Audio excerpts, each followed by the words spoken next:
ফুরফুরা শরীফের পীরজাদা তহা সিদ্দিকের গলায় দীঘার জগন্নাথ মন্দির প্রসঙ্গ।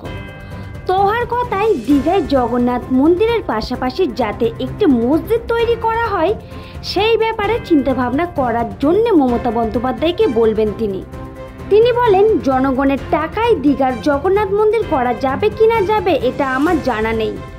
সরকারের টাকা খরচা করে ইফতার মজলিস করা যাবে কিনা আমার জানা নেই।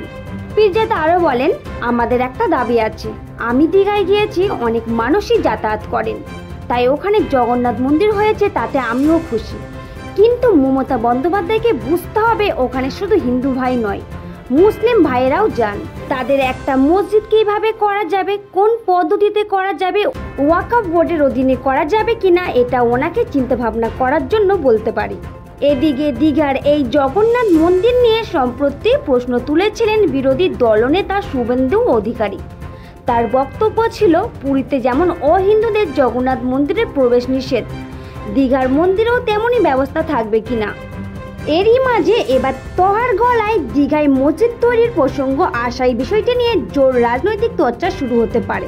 এর জেরে বাংলার রাজনীতি ধর্মীয় মেরুকরণ আরও বাড়বে বলে মনে করা হচ্ছে। তবে বিষয়টি নিয়ে শাসক দল তৃণমূল কংগ্রেস কেমন প্রতিক্রিয়া দেয় তার ওপর অনেকটাই নির্ভর করছে।